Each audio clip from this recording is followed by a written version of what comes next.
Hello, I'm Simon Whistler. You're watching TopTenzNet, and in the video today we're looking at the top 10 biggest health threats that get no attention.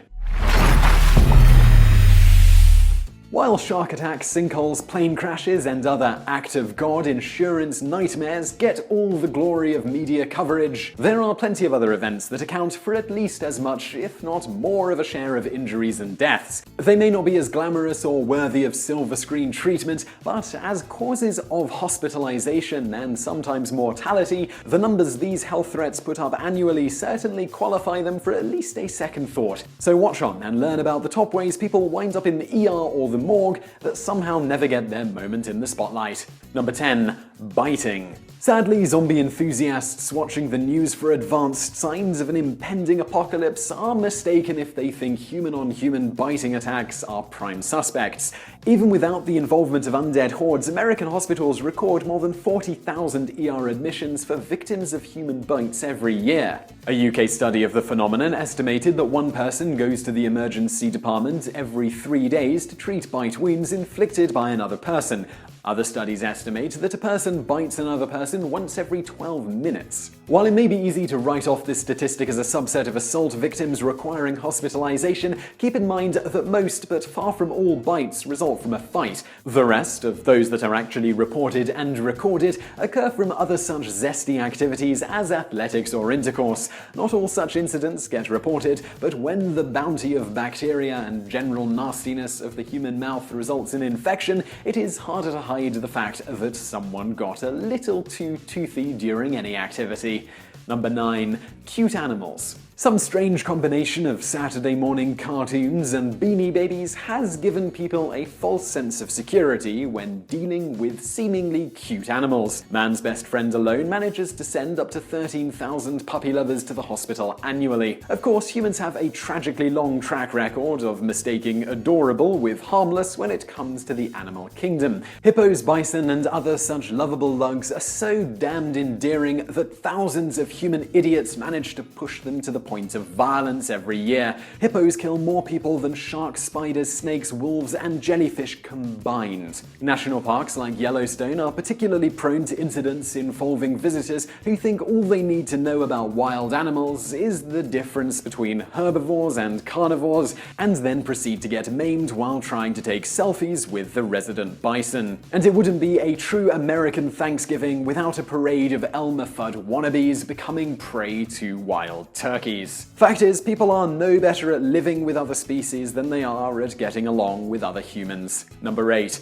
Vacuums. People have come up with a variety of novel uses for vacuums, with the natural result that they've found a host of ways to hurt or kill themselves using the appliance. There is, of course, the regrettable trend of curious young men who, absent any prominent social messaging warning them of the perils of amorous relations with cleaning appliances, were driven to new lengths by the novelty of the experience and came to grief, to quote a foundational study on the subject. But the travails of vacuums are not limited to or even dominated by hapless males. In both traditional deliveries and C-sections, vacuums have replaced forceps as the tool of choice in assisting in the delivery of infants, which has been shown to frequently cause serious damage to the newborn's intracranial tissue. That officially makes vacuums a bigger threat than zombies where brains are concerned. Making it out of the maternity ward still doesn't provide safe harbor, as children are prone to friction, burns, and related injury resulting from close encounters with their household vacuums. Number 7. Toilets. Human bodies were designed to squat during defecation, yet the pretense of dumping out in a civilized manner has led to the development of toilets requiring an upright posture. This increased dignity is accompanied by straining, increased rates of fissures, incomplete evacuation resulting in a buildup of waste and bacteria, elevated risks of chronic inflammation and internal bleeding, and possibly even colon cancer. Take that, third world residents who have no alternative to squatting. Nations of the world who invested in a more regal platform for bowel movements got a lot more than a porcelain throne as a result. Hemorrhoids afflict fully half of the American population by the time they hit 50, and the added time and labor involved in forcing the dookie out when your posture is holding it in increases the amount of pressure and time required, hence the popularity of reading on the toilet. This further compounds the health hazards all over again. It is common knowledge that sitting at a desk all day is bad for your health, but while the hazards of prolonged prolonged sitting have attracted all manner of attention and helpful tips, people somehow manage to remain more receptive to doing office calisthenics and investing in standing desks than in renovating their bathrooms to incorporate squat toilets. Number 6. Work. It isn't just our desks that are wrecking our bodies. According to the Center for Disease Control, CDC, unintentional overexertion, otherwise known as working too damn hard, is the third leading cause of injury in the United States. Among those aged 24 to 65, i.e. the standard working age, it is the second most common cause for non-fatal hospitalization. Far from being a problem associated with highly physical jobs like construction or Jimmy John's delivery, traumatic overexertion can be brought on by repetitive motions common to desk jobs, as well as the odd incidents of trying to lift too much or simply failing to drink enough water. And before we applaud ourselves for simply being martyred workaholics, bear in mind that hobbyists like gardeners and marathon runners are also incapable of recognizing their own limits. So while hospitals overflow with patients who don't get enough exercise, the sedentary can plan on sharing a room with fitness freaks who just don't know when to quit. That ought to be a fun stay for everyone. Number 5. The $1 million fart. People routinely turn up at the hospital convinced that an alien is about to burst from their chests, only to discover that the foreign body they are hosting is actually just a cloud of hydrogen tinged with sulfur making its way down and out. Abdominal pain, the detested tummy ache, accounts for 8 million ER admissions per year, the leading cause of hospitalization in America.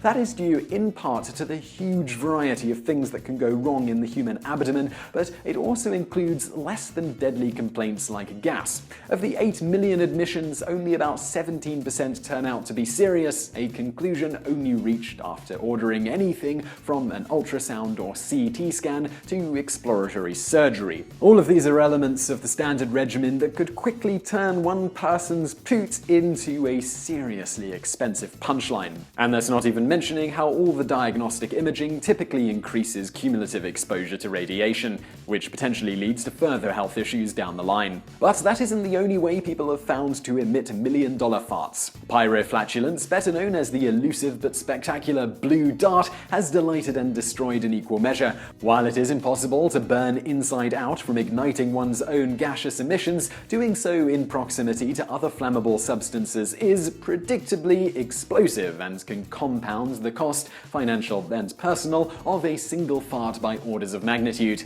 Number 4. July. This documented phenomenon is known as the July effect, when all the baby docs get to swap their med school scrubs for white coats and stethoscopes. Hospitals are temporarily at higher risk of the sort of silly slip-ups and hijinks that made Scrubs such a beloved sitcom, as well as making hospitals the third leading killer of Americans each year. The coincidence of med school graduations in the month has been directly linked to a 10% spike in hospital errors involving everything from mixing up medications to not knowing how to work a defibrillator. Experts agree that if all possible, it is best to avoid hospitals throughout the summer and try to aim for a time when the ER is more likely to be staffed with more experienced doctors. Number 3. Holidays.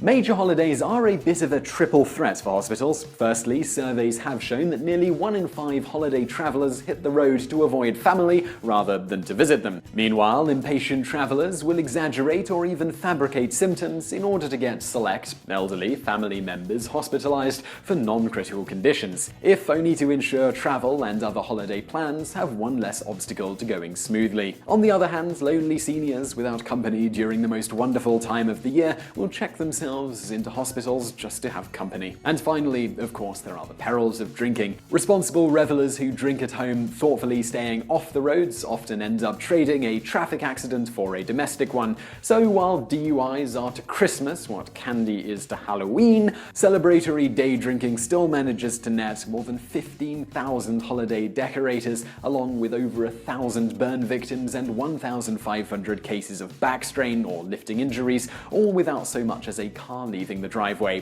Even on the 4th of July, America's pyrotechnics are no match for its thirst for alcohol as a root cause of ER admissions and injury. Number 2. Removing hair down there.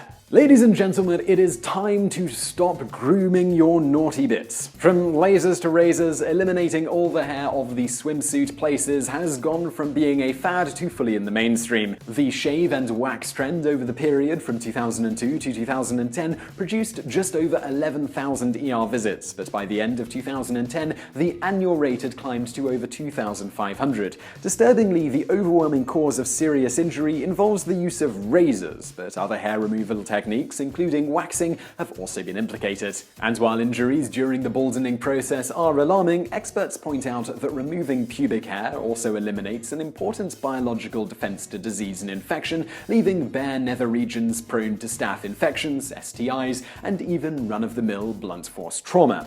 Though this trend is exponentially on the rise, it is only one of the ways we truly suffer for beauty. Number 1.